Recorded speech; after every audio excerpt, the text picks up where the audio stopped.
DC fans, and welcome back to my channel. It is episode 7 of season 1 of Titans on the DC streaming universe. We are talking about it today, as I always do. Full spoilers. This is your place to discuss this episode, discuss this series. We can talk about it as much as we want. Thank you guys once again for joining me. I'm enjoying doing this on a weekly basis, and obviously I'm still liking the show because I have stuck around and I will continue to watch it. Let's dive right into episode 7 of Titans. And let's also get excited for Young Justice. That is January 4th. I will be doing recaps on my channel of every single episode. And my goodness, I can't wait to talk about that. But right now we're talking live action Teen Titans. Let's dive right into it. So the Titans set out to rescue Rachel's birth mother from a mysterious psychiatric facility, but find themselves confronting their deepest vulnerabilities and fears. And I saw this premise. I said to myself, this episode could be the best. I love when a television show just kind of dives into the psyche of their characters, and that's exactly what this did. Now, was this my favorite episode? No.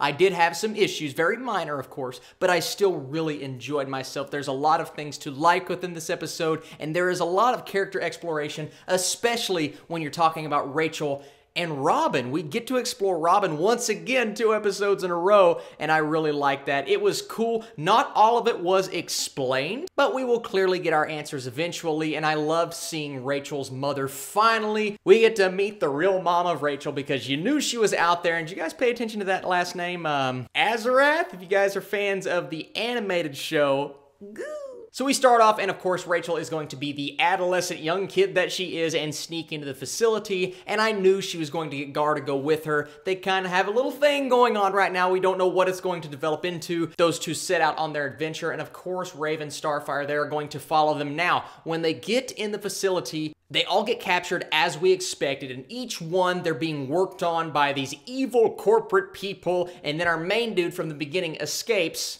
Oh, and we can't skip over that one scene where he slits his own throat knowing that Rachel can save his life. It's a ballsy thing to do, bro, and she does exactly that, learning more about herself in the process, and that's what I really like that this show is doing right now. Every character is learning something new, whether it's emotional or something about their powers. It continues to happen. They continue to grow and develop. Each character is slowly fleshing out their own backstory and set of abilities, and I really like those aspects of the show. They continue to deliver on those. Now, I want to see more about Starfire, and I think we'll get that. I want to see more about Beast Boy, and I think we'll get that as well. But so far, Raven and Robin, they've both been very well developed, and I really like what Titans is doing there. Now, some issues that I had with this episode, some of the dialogue, and Austin, you're gonna judge the script. Yes, that's what I do. Some of it was really expositional and on the nose, and I'll give you an example just so you don't start getting mad at me. An example would be when they're in the car and Garfield is explaining that this is Starfire's Uber account. We didn't really need to know that. That's dialogue that I feel like is meaningless. They could have substituted that with something else. But an even worse case is when Robin is mentally fighting off the drug that they're giving him. We knew that this had to be something to do with his training from Batman, yet they still have to stand there and say, "Remarkable, this must be something he learned with his training."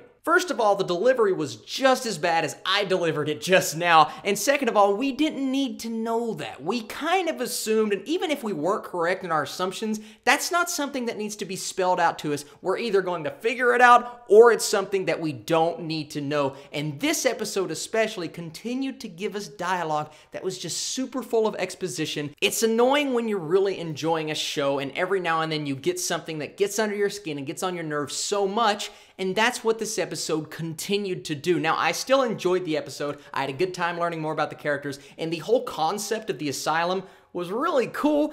I just wish the dialogue would improve a little bit. I feel like it is getting better, especially from the first few episodes, but if it can continue to improve, this will absolutely be one of the better shows on television, and a reason why is because I was paying really close attention to the shot selection and the cinematography of this episode, just the way the camera moves, and comparing it to something like The Flash. The Flash looks like a television show, right? It's not shot the best. I really love The Flash. It's not shot the best, and some of the acting is kind of like, In this show, I feel like the acting and the technical achievement really exceeds the dialogue, and I mean that by the dialogue is not the best, and it continues to do things that really kind of upset me. But then I look at how the characters are portrayed, the actors within this show, all who are really, really good so far, and then the technical aspects, the shot selection, the cinematography, how the camera was moving throughout this episode in particular. It's really good. So there are great aspects of the show, and the longer we go, I feel like the more it's going to come together and make it more of a cohesive and super well done show. And these are all just minor things. When I'm reviewing an episode, I should point out things that I feel like need to improve. Otherwise, it's just me sitting here and basking about how good the episode is, and that's boring. I also thought it was really funny when Garfield goes, "Oh, I know how to take this out," like he was some strategic doctor and he just pulls it out of Star. That's what I would have done. I would just would have been like, "Get out of her!" But I did love the moment in this episode. First of all, I thought the whole Robin exploration thing where he's going back in the past, a little confusing, but I liked what they were doing there and liked what they were going for.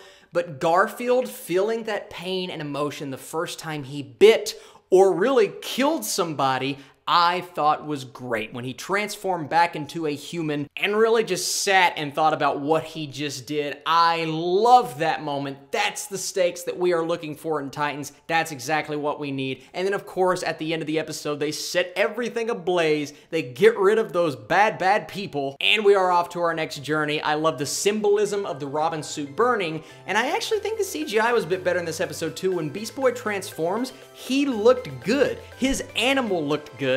I thought that continued to improve. So, what did you guys think of this episode of Titans? Did you like it? Did you not like it? Overall, I enjoyed the episode once again. I had some flaws within the dialogue, but this show once again impresses me, and I'm still on board, man. I am finishing this ride because this ride and this journey that these characters are on, especially since they're characters that continue to get fleshed out, is really cool. So let me know what you think in the comments down below. Like this video if you want more Titans reviews. If you like it and show me that you want it, I will continue doing it. Thank you guys so much for watching this video. I will be back next week with another episode review. You guys are the absolute best, and I'll catch you later.